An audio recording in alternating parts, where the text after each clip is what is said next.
Será que existe diferença entre saber e sentir? Aonde reside o desenvolvimento humano?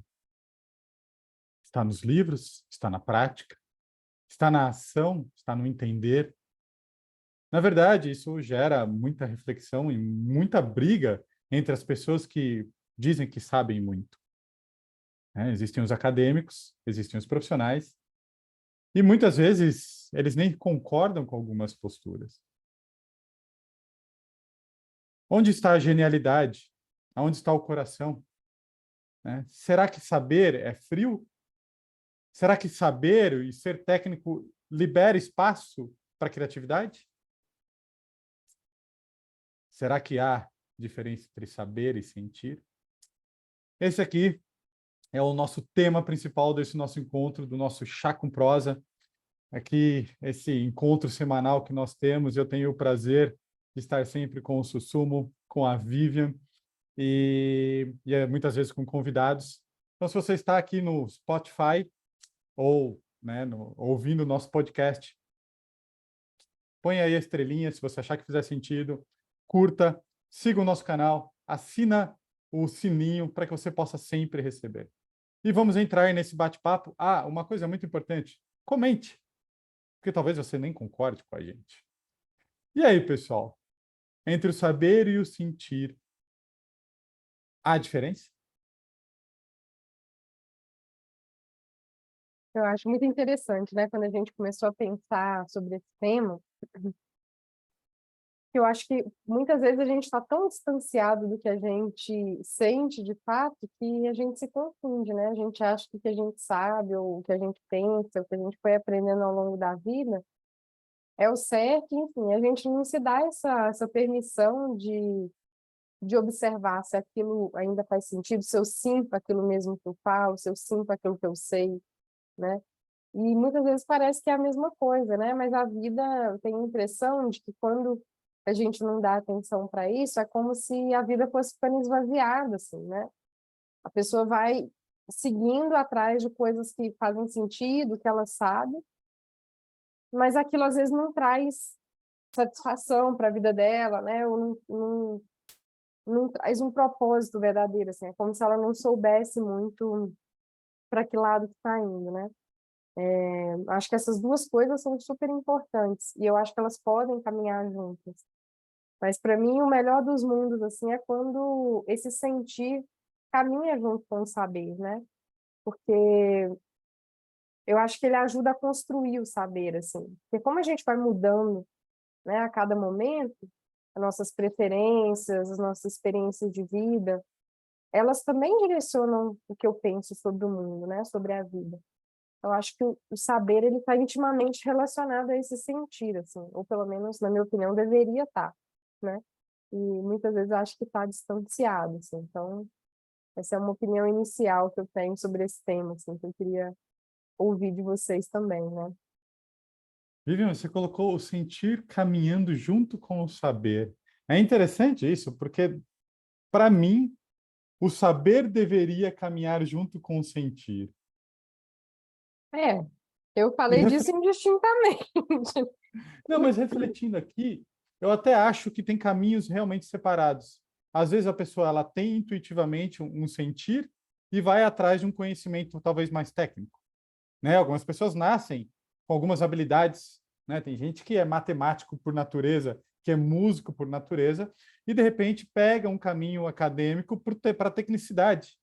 E aí vira o melhor dos mundos. E tem o contrário também. Aquela pessoa que ela entra pelo técnico e com o tempo e a prática, talvez ela vá caminhando ao sentir. Uhum. Faz sentido? Sim, acho que sim. E Marcelo usou a palavra intuição também, né? E essas palavras às vezes se misturam, né? Acho que o sentir no sentido de ter uma intuição, ou um sentir no sentido de ter sensações, né? Ou um sentir no sentido de ter sentimentos. E um saber no sentido de ter uma sabedoria, ou saber no sentido de ter um conhecimento, né? Ou de ter uma compreensão. Eu acho que a gente fica, às vezes, preso em jogo de palavras, mas acho que todos nós, afinal de contas, somos humanos e vivemos tudo isso juntos, ou separado às vezes, né? Ou isoladamente. É, Quando o Marcelo traz esse de mais técnico e mais, às vezes, intuitivo, criativo, né? Me vem muito, sei lá, Michael Jordan. Tipo astros do esporte que deve ter muita técnica, mas tem muita criatividade, tem muita sensibilidade, né? É algo que se integra, né? E parece que a integração de duas, talvez uma ciência e uma arte aí, ela dá a genialidade, né, que o Marcelo trouxe. Acho que é muito genial quando há uma combinação e um viver disso espontâneo, assim, né? Porque, de fato, acho que a Vivian usou a palavra frio, né? Acho que, ou foi o Marcelo, não sei. Fica meio frio, né? Se a gente ficar só num cognitivo, num racional, num lógico, né? Parece que está faltando alguma coisa. Está faltando um sensível, um subjetivo, um humano, né? Então, é um jogo interessante da gente relembrar. Eu diria que a cultura hoje atual reforça, enfatiza ainda, né? Um pouco, eu diria a cultura atual no sentido até um pouco esse incentivo a uma individualidade, até um produtivismo, né? A um consumismo. Às vezes sai muito daqui, eu diria, né? E, de fato, até a própria educação, eu diria, formal hoje, está muito aqui, né? É uma cultura muito racional, muito lógica, muito do pensar, muito do compreender as suas lógicas. E isso não, e acho que isso é fruto até desde da era do iluminismo, né? Que trouxe a luz da razão, e desde então a gente tem reforçado isso. E parece que a gente ficou meio preso nisso, né? Na luz da razão. Mas teve um motivo, né?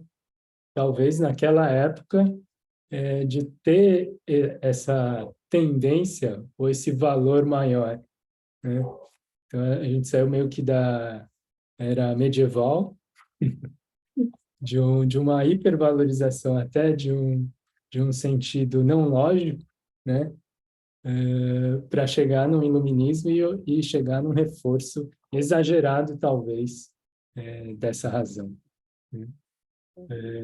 Então, acho que um equilíbrio é sempre bem-vindo e tá aí um desafio do humano. Acho que o ser humano tem esse desafio, né? Fabrício,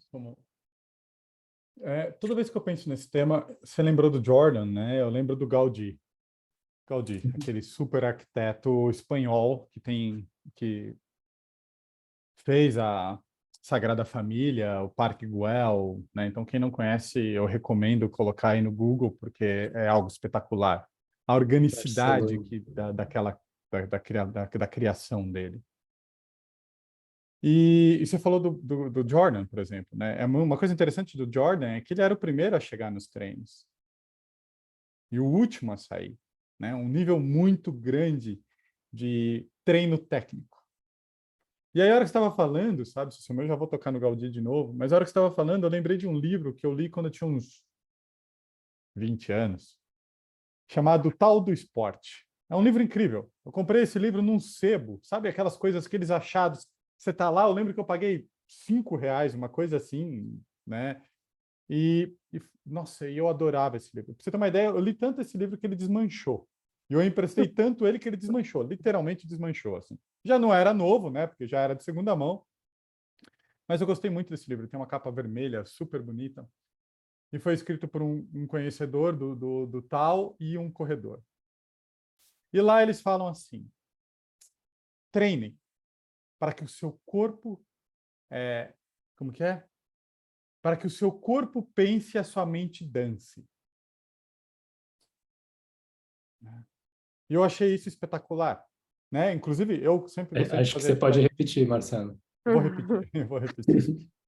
E eu que sempre gostei de atividade física, né? E acho que se eu não tivesse entrado pelo ramo da psicologia, com certeza eu gostaria de ter feito educação física, teria virado atleta.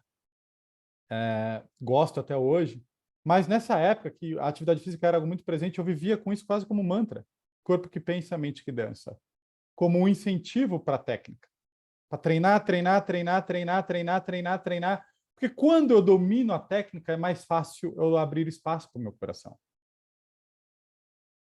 E isso foi uma coisa muito interessante, porque com o nosso desenvolvimento enquanto sócios e profissionais do CPM, professores, foi algo que eu também permiti, que eu comecei a perceber isso acontecendo, né? Se tem uma coisa muito, que é uma grande característica nossa, da nossa empresa, é a criatividade. A gente cria curso, a gente cria isso, a gente tem muito isso.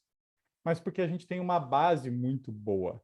Uhum. E essa base, a gente cresceu com ela junto, né? E quando a gente dá aula para os nossos alunos, é muito difícil falar para eles serem criativos, porque se a base não tiver, a pessoa vai se perder, né? Então, voltando ao Gaudí, para ele fazer a Sagrada Família aqui, na minha opinião, é uma das maravilhas do mundo. A técnica tinha que estar redonda. A técnica tem que estar visceral. Porque a técnica estando visceral, eu consigo dar vazão para a minha criatividade e saber até onde eu consigo colocar ela. Colocar uma Não adianta palavrinha, só você Marcelo. querer fazer o vão do MASP sem entender de resistências de materiais. Vai cair, vai matar a gente. Né? Acho que Então, quando eu saio, né, eu posso sair do saber para o sentir. E, na minha opinião, esse é o caminho da genialidade. Quando a gente pega e fala de Michael Jordan, quando a gente fala de Gaudí, e quando a gente fala de todos os outros grandes gênios, né? Acredito que, às vezes, o caminho é pelo puro sentir. Né? Algumas pessoas nasceram muito... Né? Quando a gente pega pessoas que, como, sei lá, Freud. Freud, ele tinha um conhecimento, mas ele tem que romper com o conhecimento dele para gerar uma nova linha de raciocínio. Né? Tem que estar muito no coração. Isso acontece na música, isso acontece na pintura. Mas, na minha opinião, o nosso assunto aqui hoje é sobre arte.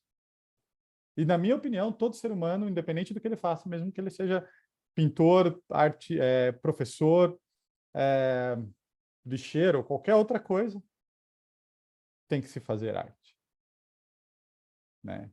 Porque daí é uma expressão da vida. Mas a gente pode falar, acho que um pouco mais sobre isso no decorrer do nosso encontro. Né? Agora, eu vejo que a gente deveria sair... O saber é importante. Mas só o saber sem o sentir, ele não serve de nada. É como ter aula com um professor de natação que nunca pulou na piscina. Ele pode saber exatamente como ensinar natação. E, na verdade, ele pode saber até mais do que um que não estudou tanto com ele, que nem ele. O jeito da mão, o jeito do braço, né, a resistência da água, como efetivar, como fazer um treino. Dá para ser um excelente professor sem nunca ter pulado na água. Mas ele não vai saber o que é ter uma toalha molhada num dia de inverno. Ele não vai saber qual material utilizar, qual touca, ou a diferença de uma pessoa para outra. Ele não vai saber como lidar com uma lesão. Ele nunca vai ter a profundidade. Né? E eu lembro de um curso... Literalmente, né? Calma aí. Profundidade, né? Literalmente.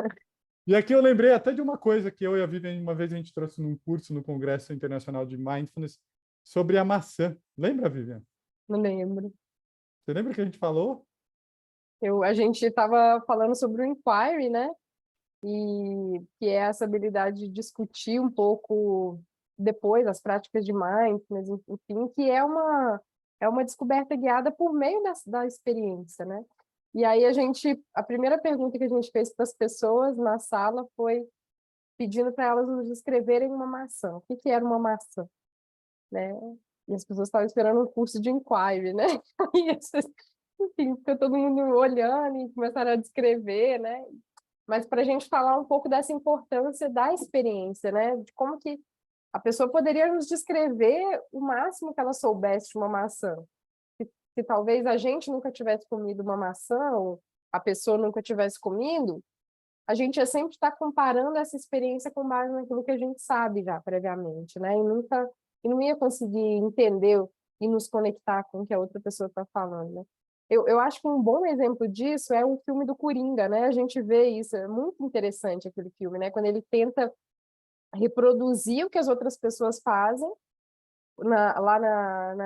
contando as piadas e tal, e ninguém acha graça, né? Porque falta para ele a questão empática, né? Então ele não consegue, ele reproduz o que deveria ser certo, mas ele não nem sente e nem as pessoas, não toca as pessoas, né? Então isso é muito interessante, assim. Falta o Eu acho sentir, né? falta sentir, é. Na experiência da maçã, é como você falaria qual é o sabor de uma maçã para quem nunca mordeu uma maçã? Você vai falar o quê? É parecido com pera? É parecido com pera, mas é diferente. Né? Então, mesmo que você estude muito sobre uma maçã, saiba todos os tipos, os lugares, os doces, a composição nutricional, o seu conhecimento é infinitamente inferior de alguém que já mordeu uma maçã. Né? Então, o sentir, né, como você deu o exemplo do Coringa, Vivian, ele é estéril. Não, desculpa. O saber, ele pode ser estéril. Pode ser totalmente estéril. Frio. Sem conexão. Eu acho que esses exemplos que você foi dando, né, do Gaudí, enfim, do Michael Jordan, também nos lembra daquela teoria do Dunning-Kruger, né? Você falou, a mente só dança quando eu já até nem sei que eu sei, né? Então, assim, aquilo já faz tanto parte da minha vida que tão integrada à minha experiência que eu acho até que eu nem sei, né? Então, eu acho que isso é muito interessante também da gente pensar. Quando eu estou muito firme, talvez na ideia de achar que eu sei alguma coisa, enfim, talvez eu esteja deixando faltar alguma perspectiva que, enfim, que eu não estou conseguindo alcançar pela falta de experiência mesmo, né? Eu lembro uma vez, né, Marcelo, num dos retiros que a gente estava, você falou comigo assim, nossa, Vivi, isso foi lá para, acho que no início de 2018, ou final de 2017, você falou assim, nossa, você está tão diferente, né? Você parece mais leve, assim, em tudo, nas coisas que você faz, na, na condução mesmo de mindfulness. E foi recente, foi logo depois que eu terminei meu doutorado, assim, né? E acho que isso é um exemplo bom, porque por mais que tudo que eu estava vivendo ali de mindfulness me fizesse sentido, né? De certa forma é aquilo, o meio acadêmico ele nos prende também numa certa forma, né? Numa estrutura que você vai perdendo até o que você gosta, como que você gosta de fazer, e vai ficando condicionado daquela maneira, né? E aquilo que você falou estava ressoando com o que eu estava realmente sentindo mesmo, né? De, tá, agora eu posso dançar um pouco mais, né? Nesse sentido, assim. Então, isso permite com que você até saiba mais, porque você experimenta, você se arrisca mais, né? E às vezes, muitas vezes dá certo, né? Hoje eu estava conversando com uma paciente, passou recentemente por um término, né, de relacionamento e, enfim, estava complicado, né? Aí, ok, foi, né, se resolvendo. E aí agora, hoje eu fui ter uma sessão com ela e a vida dela virou completamente, vai mudar de estado, vai mudar, e uma coisa que ela nem tinha planejado, ela simplesmente se abriu um pouco para a vida, compartilhou com algumas pessoas e mudou completamente a vida, assim, as coisas começaram a surgir, né? Então, eu acho que é muito importante isso, da gente poder estar aberto a experimentar as coisas, né? Porque só assim que talvez a gente vai saber outras coisas, senão, igual ela falou, estava tudo já muito certo para mim, eu não conseguia ver uma perspectiva tão nova na minha vida. E agora eu vou para um lugar que eu nem sei, eu não conheço, mal conheço esse lugar, né? Então, provavelmente, ela vai viver muitas outras experiências que não seriam nem possíveis na mente dela há um tempo atrás, né? Então, acho que é muito interessante isso, assim, a gente poder estar aberto a experimentar, né? E, bom, são muitas falas interessantes, né? No sentido de transmissão de alguma algum saber, eu diria. Acho que vocês tocaram num ponto que, por exemplo, que algo que é frio ou estéril, sem, sem o sentir, para mim cai muito num professor, igual o Marcelo falou, né, de natação que nunca entrou na piscina. Então, até nas formações que a gente dá, eu dou um trecho, né, que é algo que vem das tradições, que são os níveis de transmissão, né, de um professor que só sabe teoricamente e passa alguma coisa, né, alguma coisa lógica, racional, de um professor que, além de saber intelectualmente, ele utiliza desse saber em algum momento, né? Então já é um pouco diferente, porque ele tem a experiência prática de uso daquele saber, não só sabe que sabe, né? Mas sabe e usa o que sabe. E tem aquele terceiro nível que, na verdade, além de saber, além de utilizar, transmite utilizando esse saber e transmitindo na prática aquilo que quer transmitir, né? Isso é um pouco a nossa formação de instrutores, é um pouco chegar nesse nível de praticar junto e viver junto e transmitir ao mesmo tempo, né? Não só na vida dia a dia, mas também durante essa transmissão, durante as aulas, durante a interação. E tem outros níveis, né? Outros níveis que acho que é um pouco que vocês tocaram, um nível que a pessoa sabe, pratica antes, pratica junto, e ao mesmo tempo, quem sabe, transmite sem uma necessidade de uma fala, talvez. Porque só a presença da pessoa, ela está tão integrada nesse saber e nesse viver esse saber, que a presença dela transpira isso. Acho que alguns professores ou mestres espirituais, a gente fala assim, né? Nossa, só de estar na presença dele, ele não precisa falar nada. Só de estar na presença dele, eu já recebo, já. Então, tem um nível de transmissão de uma pessoa integrada, né, naquilo, que ela transmite aquilo sem falar, só com a presença, né? E, de repente, tem outras camadas e outros níveis da pessoa transmitir um saber só da pessoa pensar naquilo, só da pessoa pensar naquela pessoa, a pessoa já recebe, sem estar presente até. Isso é um pouco já esotérico, místico, assim, né? Aqui a gente já está caindo meio que numa mágica, né? Tipo, no campo da crença. Ué, o que a gente sabe dessa vida e desse mundo? Não é? E eu Agora, acho tem que isso outras vem até coisas. dos altares, ó. Você tem um budinho aí, Marcelo? Diz aí, o que isso Então, mas se transmite você para você? colocar essa estátua para quem nunca nem se ouviu falar de Buda, só vai ver um cara sentado. Então, o que ele Isso, transmite para mim é com base naquele conhecimento que eu tenho dele. exatamente. Não É é isso que eu estou mágico, falando. Ele não mas não está é mágico. aí. Tem uma imagem dele aí. E Mas isso não é transmite alguma mágico. coisa. Entende? Não, não. Mas não é mágico. Se eu Eu não pegar e estou levar isso aqui falando para que é quem mágico. nunca nem viu Buda, Não, não vai eu receber estou nada. falando para você. Estou falando para você. Ah, não, mas aí, tipo, a gente pode ter vários lembretes, né? Eu tenho Sim, tatuagens que são lembretes. Isso aqui é só são. um lembrete, né? Então, e eu Isso. não sou budista, eu tenho lembretes de outras religiões também. Eu tenho várias estátuas porque eu gosto da religião. Então, há uma transmissão de uma mensagem. Sem a presença Não do da Buda estátua aí, para mim, do conhecimento que eu tenho da estátua. exatamente. Perfeito. Eu acho que tem uma coisa legal aqui, né? Você pegou e falou assim, é, sobre passar um ensinamento, um conhecimento. E aqui eu acho que tem vários níveis, sim. Do mesmo jeito que na escola tem primeira série, segunda série, terceira série. O taoísmo diz que só se ensina pelo exemplo, né? Que toda erudição é tola. Toda erudição é tola. Que já não conversa muito com a tradição budista, que tem muita erudição. Tem prática também, mas muita erudição. Bom, depois eu comento sobre o tal, né? Perfeito. Agora, o grande ponto é que para alguém aprender alguma lição, de alguma maneira ela tem que estar preparada para aprender a lição. E aí eu acho que tem vários tipos de professores. E aquele que sabe de uma maneira intuitiva, muitas vezes ele não é um bom professor. Aquele que sabe de maneira intuitiva, ele vai ser um bom professor para iniciados. Mas muito dificilmente para quem está começando. O que eu quero dizer com isso? Recentemente, um paciente meu que está querendo mudar de carreira, e ele tem muita facilidade em se expor, sabe? Em pegar, em falar em público, em fazer uma apresentação.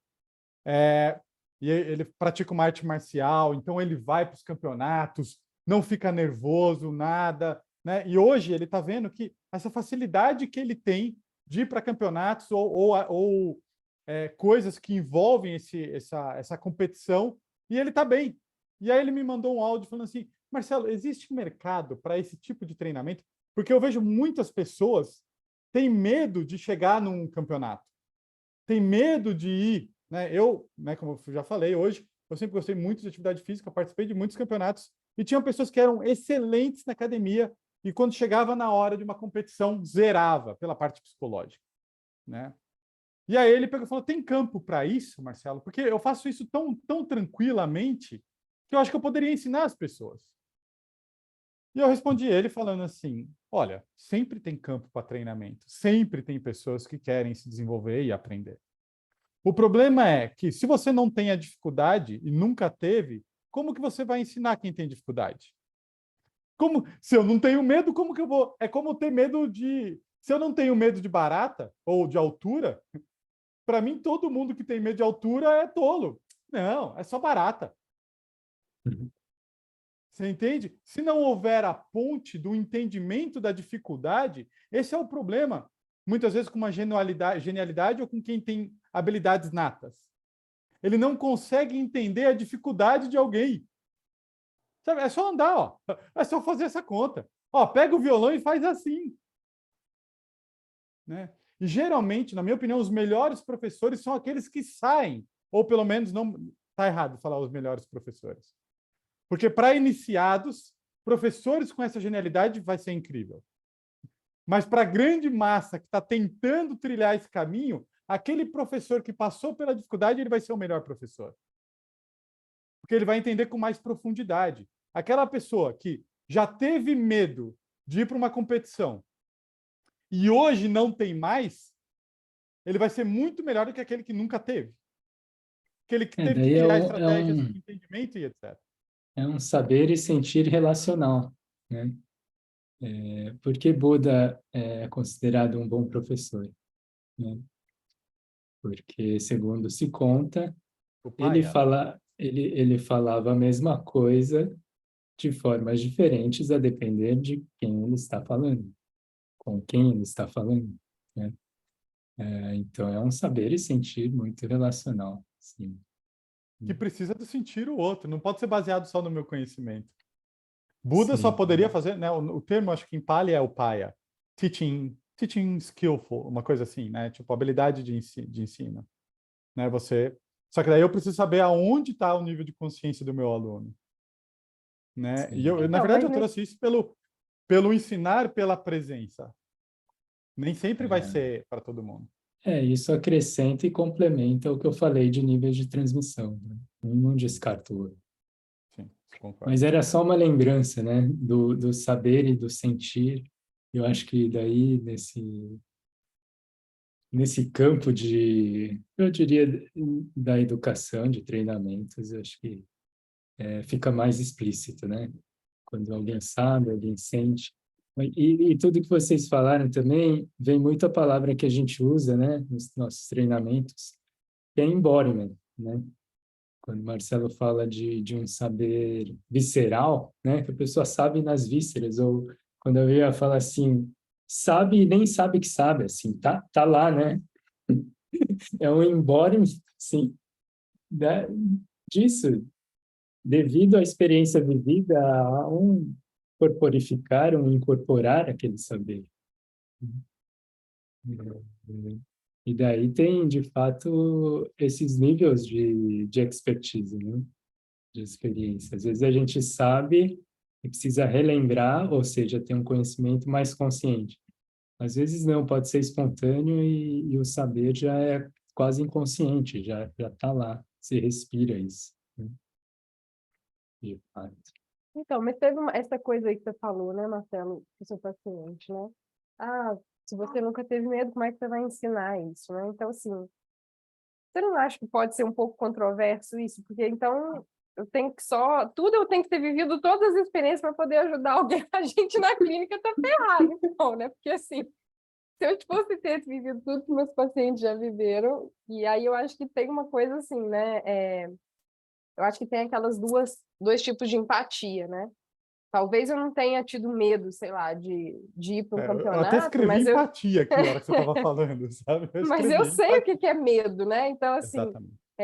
eu acho que ou eu posso ampliar, e aí eu acho que tem a importância da perspectiva também racional das coisas, né? Porque se eu não tenho perspectiva racional também, fica complicado, né? De fazer essa extrapolação. Então, talvez eu não tenha tido esse tipo de medo, mas eu tenho outros, ou talvez eu consiga entender que a minha percepção vai ser falha da vida daquela pessoa, porque eu vivo num outro contexto, né? Então, eu acho que tem, além disso, né, desses dois tipos de empatia, assim, tem a questão da humildade mesmo, né? De entender que, assim, a gente nunca vai conseguir alcançar todas as possibilidades, né?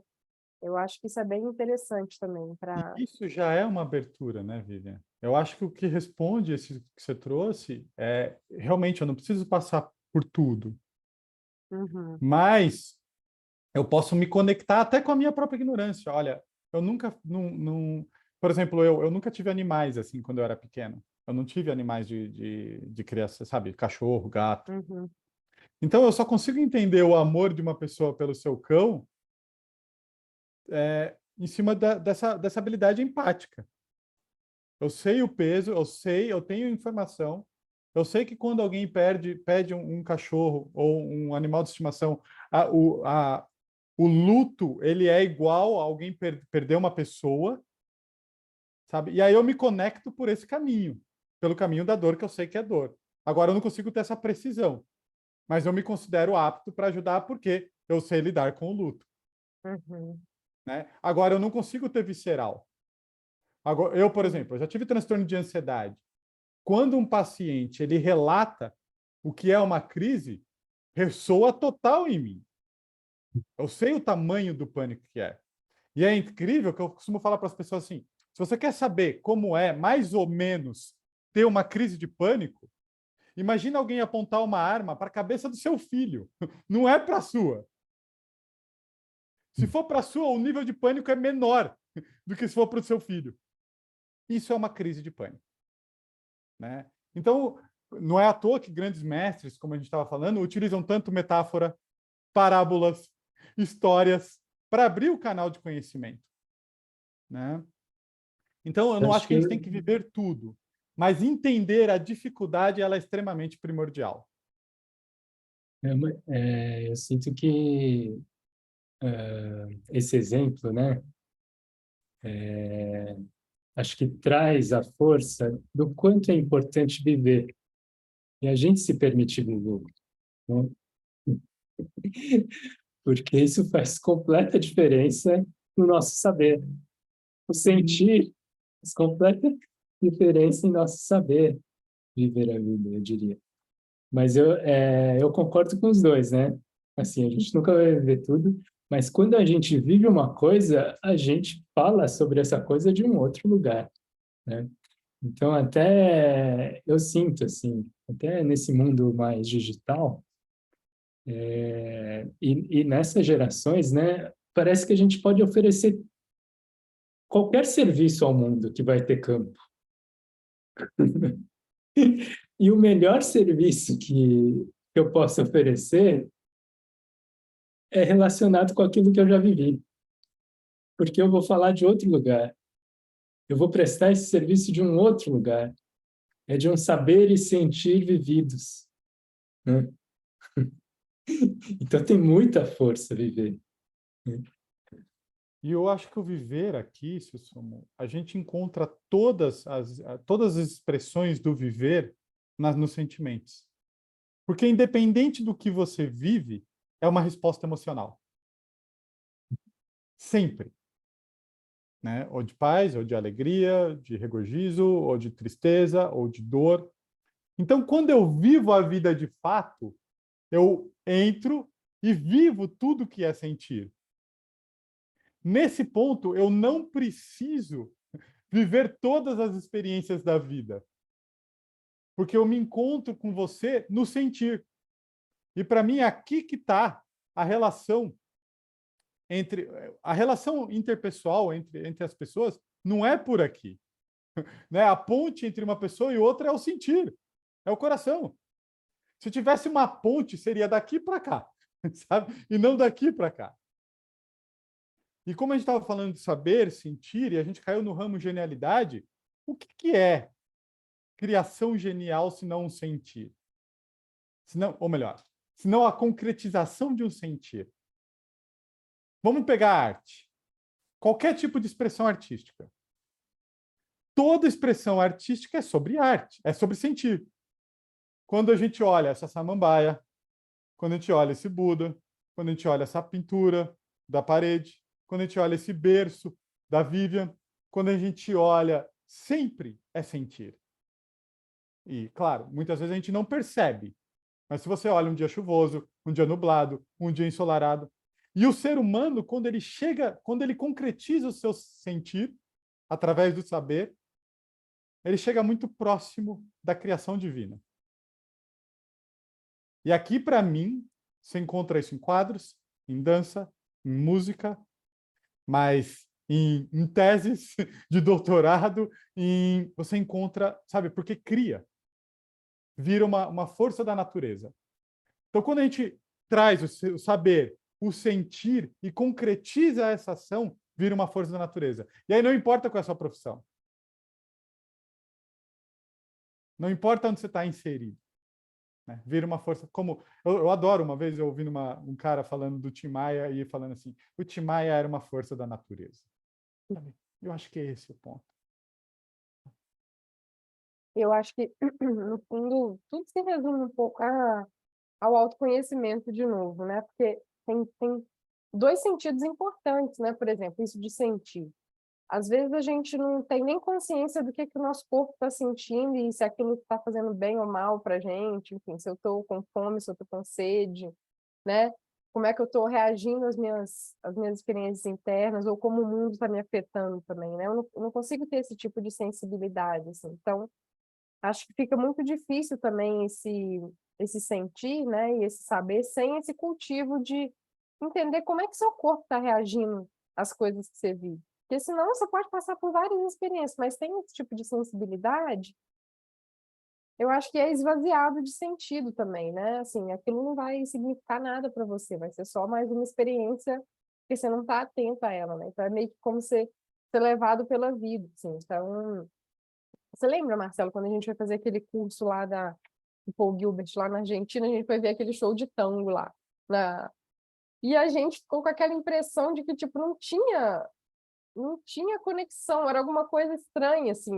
Eles estavam dançando tecnicamente super bem, mas não tinha, sei lá. Acabou o show, a gente falou, sei lá, teve alguma coisa estranha, né? E era um pouco isso, parece que as pessoas não estavam ali. Aí o Marcelo comentou assim. Aí depois nós fomos numa feira lá um dia, as pessoas dançando na rua, então, e foi muito mais tocante do que ver o show em si, né? Eu acho que tem a ver com isso, assim, da gente poder perceber também como as experiências nos tocam. A gente poderia ter saído dali sem entender o que é, né? Mas no fundo era essa falta de envolvimento, assim, com se deixar levar, né, pelas É o coisas. saber técnico, né? O que a Uhum, gente viu ali, eles dançavam perfeitamente, mas não existia coração, não existia sorriso, uhum. leveza, sabe? Então, o que a gente estava vendo ali era, né, uma expressão fria da, da, da arte, né? Da arte. E eu A acho que fala muita de... gente vive assim, em todo o seu Sim. fazer.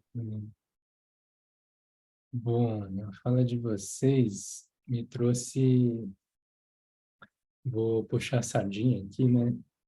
Uma visão taoísta, né? No sentido, a parte criativa, né? Para os chineses antigos, existe bem, não vou dar aulinha aqui, mas 3 tesouros. Eu vou falar sobre um tesouro especificamente, porque esse tesouro ele chama Jing. Jing. É um tipo de Qi, né, que chama Jing.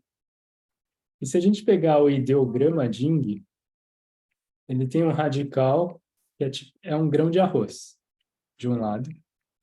Do outro lado, tem 2 símbolos principais. Um é tipo um cadinho, um recipiente onde faz procedimentos, assim, processos alquímicos.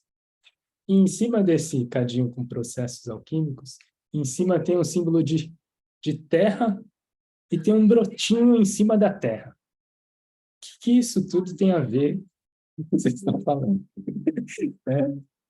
O arroz é o símbolo do alimento primordial, né? O cadinho é um processo alquímico, tá? E a terra e o brotinho. Juntando tudo isso, eles dão um sentido de Jing como algo assim, que é uma essência primordial e, quando processada, ela tem a potência de gerar vida na matéria. E isso tem a ver muito com a potência criativa da pessoa. Isso tem a ver, para gerar uma nova vida em matéria de um ser humano, tem que pegar o Jing da mulher e o Jing do homem, unir para gerar vida na matéria. Mas isso acontece com as nossas próprias células, a gente precisa de Jing. E eu diria que os nossos processos criativos também se utilizam dessa potência criativa, né? A energia sexual tem a ver com isso também. Então, essa energia criativa vem, eu diria, de uma integração, né? Uma integração da pessoa no sentido, eu diria que hoje, culturalmente, como eu falei, está muito cabeça. Então, a gente fala que está muito cabeçudo e só fica aqui, né? Às vezes a gente só pensa aqui. Eu diria que hoje nem é só cabeção, está nas telas, só fica na tela, nem está na gente, está projetado nas telas. Então, a gente precisa integrar o nosso pensar, sim, o nosso centro racional, a gente chama de mente racional, com a nossa mente sensível, com o sentir, sim, que está nessa região do coração, segundo a visão taoísta energética chinesa, né? Então, é um sentir, mas também no abdômen tem uma potência, o nosso Tanchen, o nosso caldeirão interno, que processa as coisas e sintetiza as coisas, integra, além de dissolver excessos, integra. Então, essa integração, para mim, é necessário para a genialidade, né? Então, para mim, quando alguém treina muito, treina muito, treina muito, isso vai corporificando, isso tem quantidade, mas que vai transformar numa qualidade em algum momento. Tem esse pulo da transformação da quantidade de técnica, corporificou, integrou e deu um salto de qualidade. Daí vem a genialidade, né? Então, essa integração é muito criativa, é combustível para a criatividade, Uhum. sinteticamente, né? A gente está chegando aqui, então, num ponto onde temos que trazer o saber e o sentir, porque os dois são importantes. Só que aí eu vou colocar um pouco de lenha na fogueira, então. O saber é fácil. Saber é fácil. Eu Hoje em costumo dia, dizer né, que acesso à informação. eu costumo dizer que o saber ainda é o campo do tolo. O sentir é mais o campo do gênio, do sábio. Então, saber é fácil. E como você desenvolve o sentir? Me vem a velha sugestão ou conselho de muitos, assim, ó. Não, não, não, não. Se preocupa, não. Ouve seu coração. Né? Ouve seu coração. Como, é a mesma pergunta, né, Marcelo? Como que a gente desenvolve esse sentido? Como que a gente desenvolve a habilidade de ouvir o nosso próprio coração? É. Teve Como? um chá com prosa aí que você falou, né, Marcelo, da importância da rebeldia, assim. Eu acho que é um pouco isso, sabe? Porque Se a gente não se permite viver experiências diferentes, fica muito difícil saber o que eu estou sentindo, porque, teoricamente, aquilo deveria ser o certo, né? Lembrei, por exemplo, aquelas pessoas que são CDF, né? Que a gente tem, sei lá, passa a vida inteira ali fazendo tudo certinho e tal, né? Tudo, decorando tudo, sendo o melhor aluno. Será que esse é o melhor profissional? Eu acho que não necessariamente, porque talvez a pessoa não se permita nunca sair daquilo que é o planejado, então tudo que ela vai viver já está muito fechado dentro de um rol de possibilidades, né? Eu acho que a gente só aprende a sentir a partir do momento de ou que as coisas começam a dar errado, porque aí não foi intencional, ou quando a gente intencionalmente se joga um pouco na vida, né? Porque não tem outro jeito. Eu acho que Ou não tem seja, outro jeito, assim. o que você falou, né, Vivian, foi pesado o que você falou, não sei se você percebeu. Você falou assim, o saber é um outro tipo de ignorância, né? Existe a ignorância antes do saber, mas o saber que o mundo pede hoje é um saber que te deixa mecânico, Uhum. só para apertar botão. Então você continua sendo tolo, mesmo tendo Sim. tirado só 10 na escola. Eu não me lembro Eu- agora, mas eu vi um TED brilhante de um indiano falando por que que as escolas estão matando a criatividade, né? Porque a forma como o nosso sistema educacional está sendo construído hoje, ele não permite que as crianças se desenvolvam. Elas estão sendo treinadas para... É quase ali um Fordismo, né? Aquela coisa Apertar botão. que, assim, não cabe mais no contexto que a gente vive, né? Eu lembro que uma das primeiras conversas que eu tive com o Susumo, essa história já surgiu numa outra situação. A gente foi dar um curso, um workshop em São Paulo, né? E aí a gente pegou uma carona, depois acho que foi com seu irmão, alguma coisa assim. Susumu. Na época acho que tinha um Honda Fit, eu lembro de um Honda Fit, eu acho. E aí a gente estava conversando, e eu falei assim, sabe, Susumu, o problema é que quando a pessoa faz tudo que o mundo pede e com maestria, chega uma hora que ela não sabe o que ela gosta. E ela vai ficar perdida nisso. Então, se eu peguei e me esforcei para tirar 10 em português, 10 em matemática, 10 em geografia, 10 nisso, 10 naquilo, eu não sei qual eu gosto depois de um tempo. Porque a única coisa E, que eu sei é maestria. Mas e, maestria nisso que me é, pede. e nem sabe por que está fazendo isso, né? Exatamente. Mas recebeu tanto reforço positivo, né? Eu acho que isso tem a ver. Eu não tenho filho, mas assim, criar um filho, e eu diria primogênitos, né? Assim, o primeiro filho é um negócio assim preciosíssimo. E daí tudo é o melhor, tudo é um cuidado. Isso é natural, né?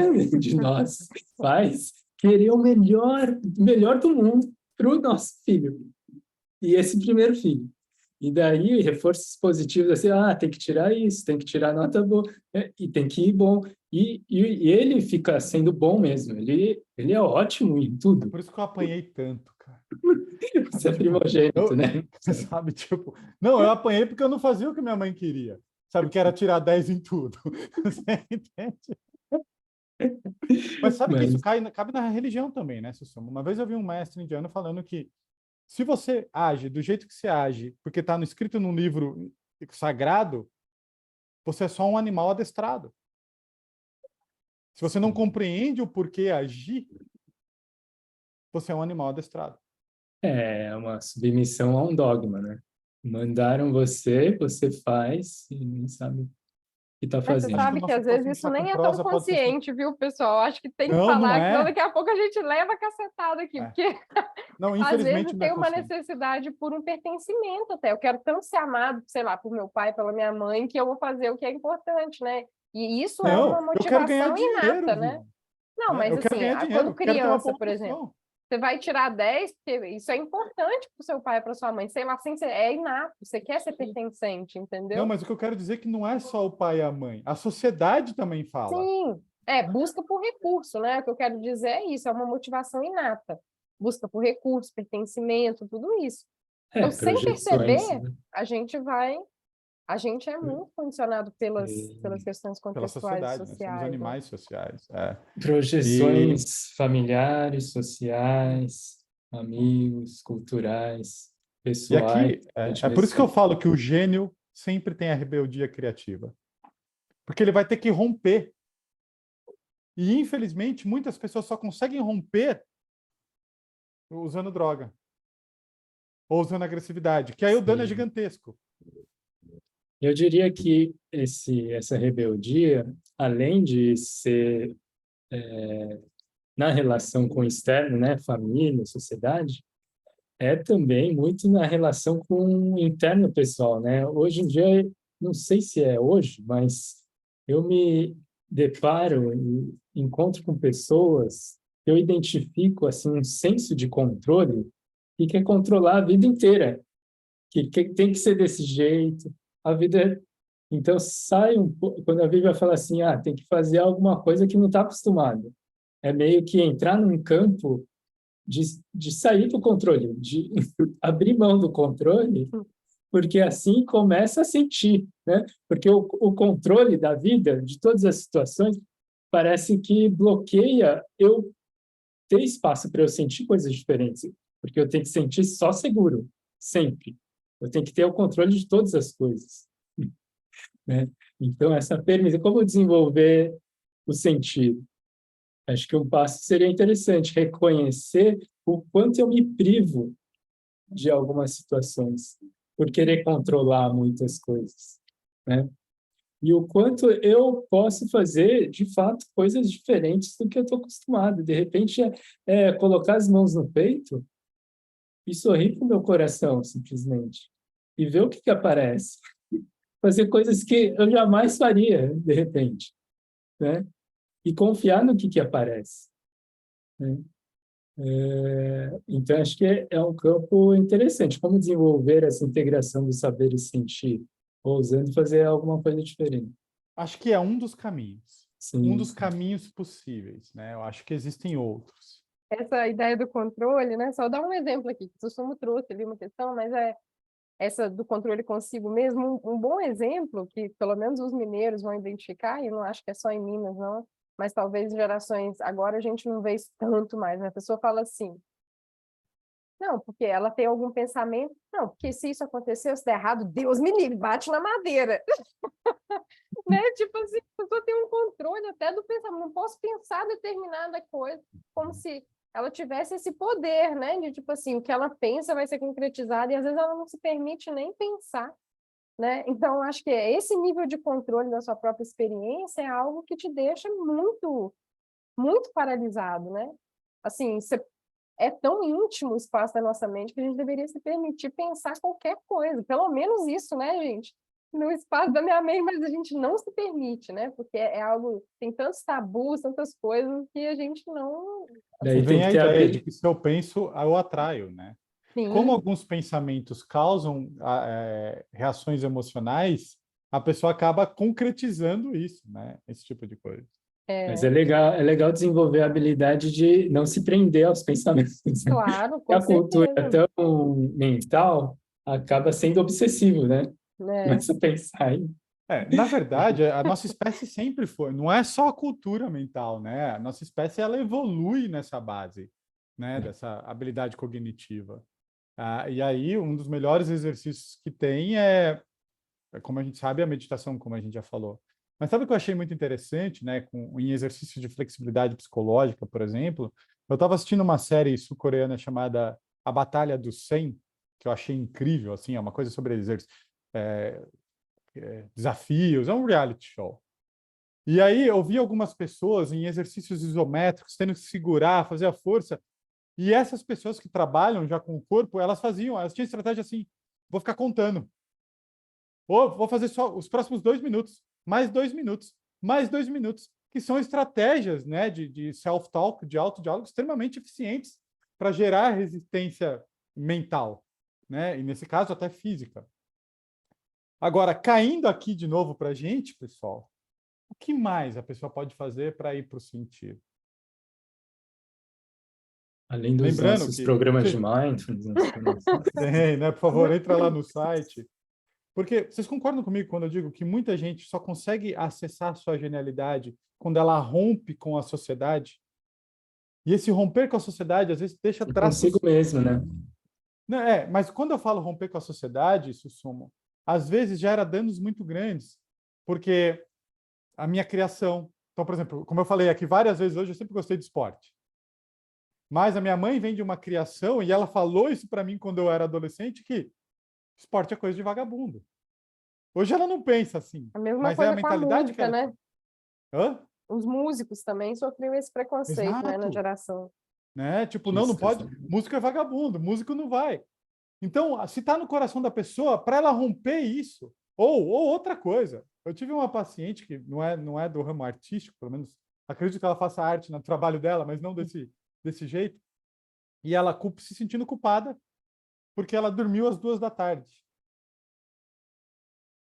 E ela cresceu ouvindo que não. Uma pessoa trabalhadora, ela está trabalhando das 8 às 5 ou às 6. Só que, poxa, ela é instrutora, é personal trainer. Então, o dia dela começa às 5 da manhã. E ela trabalha forte até meio-dia. Depois ela tem um tempo livre e à noite é o horário nobre do trabalho dela. E ela se sentindo culpada porque ela dormiu às 2.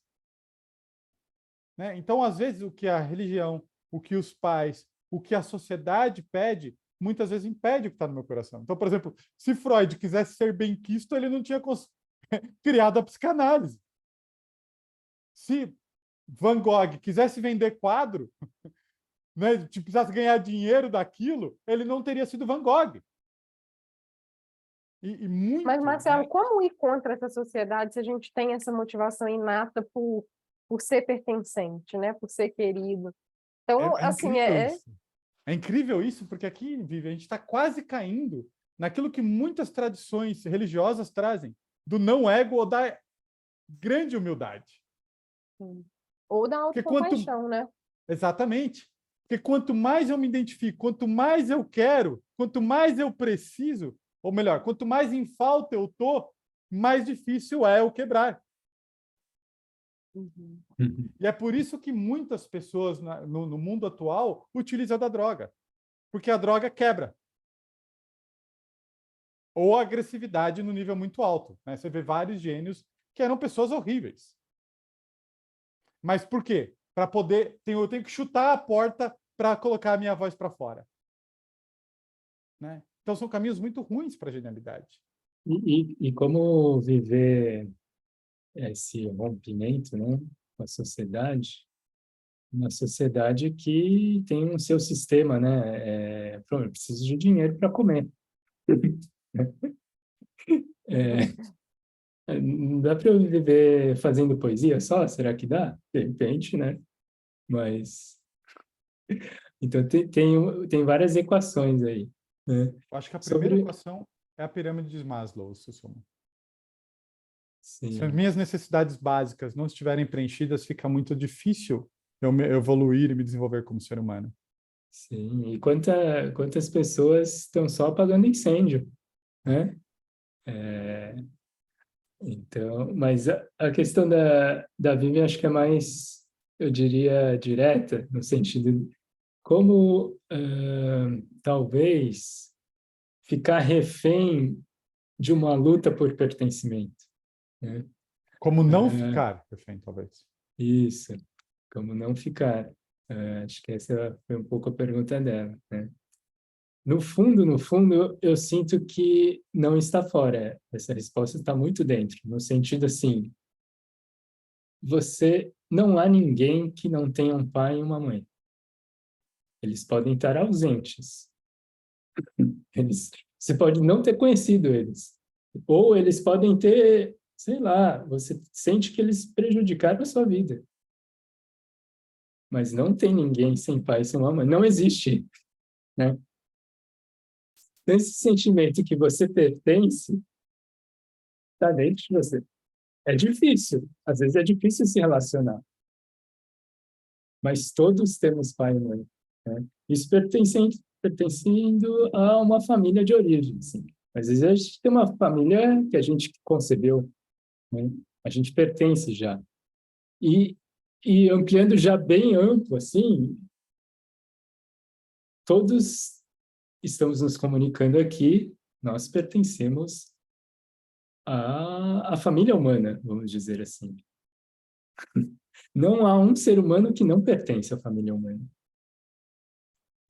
Talvez existam muitas classes, e principalmente com a cultura hoje, que sim são privilegiados e outros são marginalizados, né? Mas todos pertencemos, e talvez esse canal e as nossas falas é muito para trazer uma inclusão também para as reflexões. Eu estou aqui muito para aprender, né? Para trocar com a família humana. E daí, ampliando ainda mais, todos pertencemos, vamos dizer, à família da vida, né? É mais amplo que a humanidade. Agora, assim, viver visceralmente esse pertencimento, às vezes todas as forças lutam contra isso. Mas dentro de mim eu posso cultivar uma força que eu posso sentir esse meu pertencimento à vida como um todo, né? Acho que o grande É, ponto, Sumo, é a ferida, né? Esse pertencimento, muitas vezes, ele é recheado de feridas profundas. Porque tem muitas pessoas que o seu pertencimento familiar, ou ele foi uma hiperproteção que causa feridas, ou uma rejeição muito grande. Então, esse pertencimento não me pertence, né? Um bom exemplo de hiperproteção. Uma vez eu estava com uma paciente, ela tinha um filho de 10 anos, e eles aí na férias da criança, eles iam para Disney pela 8ª vez. Pela 8ª não, pela 6ª, 4ª, 5ª, sei lá. Todos os anos eles iam para Disney. Aí eu perguntei para ela, mas você gosta? Ah, Marcela, eu não aguento mais, eu iria para outro lugar. Mas por que você vai para Disney? Porque meu filho adora. E qual é o lugar que você escolheria? Ah, eu preferiria ver o Louvre em Paris. Eu falei, olha só, seu filho tem 10 anos e ele não conhece a mãe. Porque a mãe está pensando em dar prazer para ele. Então você está roubando do seu filho a chance de ele conhecer o que é importante para a mãe. Aqui ninguém está pertencendo a ninguém. Nem a criança, nem o... São estranhos. Em nome do amor, em nome do cuidado, em nome do proporcionar. E alguma coisa que é um pouco... E tem vários exemplos de superproteção que causa essa desconexão. Mas o que é mais fácil para a gente entender é quando há agressividade, quando não há um carinho e uma proteção familiar. Isso causa mais ainda. Agora, há também a desconexão social, né? No Brasil, infelizmente, há um sistema de castas, né? Você só é aceito dependendo... Você é aceito nos meios de acordo com o dinheiro que você tem. Então, você vem de um lugar, veste uma roupa que no lugar que você está é visto como normal, fala de um jeito que no lugar que você está é visto como normal, tem uma cor de pele que no lugar que você está é visto como normal, mas quando você pega o trem e vai para a zona sul de São Paulo, você começa a ser rechaçado pelo mundo sem você nem saber o porquê. Isso gera raiva. acho que esse é um tema tão transversal e primordial para o ser humano, né? Pertencimento, e que vale a pena a gente trazer um outro momento. Então, mas o que eu só quero dizer é que é muito difícil isso. E, na minha opinião, o caminho desse pertencimento, ele passa por mais experiências e por desenvolver a minha sensibilidade para a arte mundana e divina. A vida Né? O que eu interior e chamo de arte exterior. divina. Natureza, tempo, sabe? Aquela sabedoria que a natureza traz.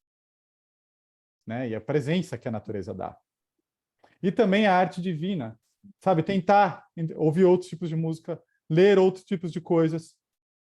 Se puder viajar, conhecer outros tipos de cultura. Porque ao desenvolver o meu sentir o mundo, é mais fácil eu conectar o meu saber com o meu sentir. Senão fica quase impossível. Né? Porque isso vai me dar guias de ação.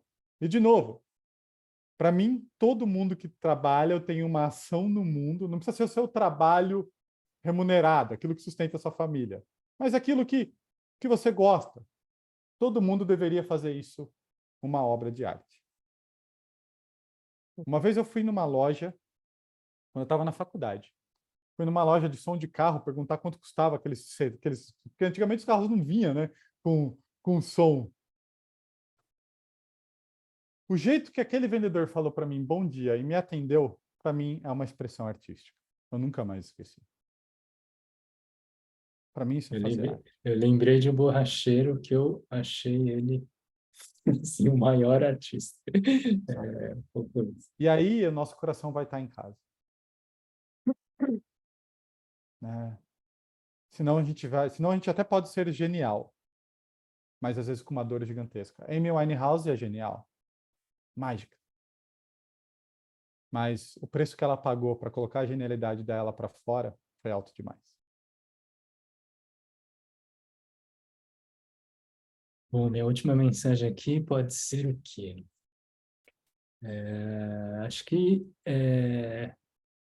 confiar na natureza humana e confiar nessa multidimensionalidade humana, né? Não ficar só numa coisa só, ou numa coisa só, né?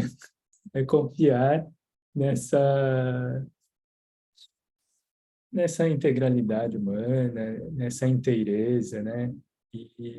E sair um pouquinho da caixinha de vez em quando, experimentar coisas diferentes. Eu acho que isso vai trazer o que a gente pode viver de experiência que possa ampliar a minha vida, a minha percepção da vida, minha relação com a vida. Eu pegando carona nessa sair da caixinha, a minha última fala aqui vai ser, apesar de ser do rock and roll, eu vou trazer a letra de um samba. A vida só se dá para quem se deu. É isso, né? Eu acho que eu também. A minha última fala é isso, de poder se permitir se jogar um pouco para a vida, né? Porque senão você vai viver sempre só o que você já sabe, né? Então, a gente precisa se abrir e não achar que as coisas estão só dando errado. Às vezes é só uma mudança que é necessária para a gente aprender mais, né? Para saber mais. Então, é isso. Parece que é o se jogar para não saber e você vai se surpreender com o que você vai sentir. Maravilha. Isso aí, pessoal. Se você gostou, se fez sentido, curta aí. Quando você curte o nosso vídeo, se você está no YouTube ou avalia no Spotify, isso ajuda isso chegar para mais gente. Então, se possível, curta, compartilhe, assine o sininho. E obrigado aí pela presença de vocês. Ah, e comente. É muito legal. Comente. Comente. Valeu, pessoal. Até mais, gente. Tchau. Queremos aprender. Falou.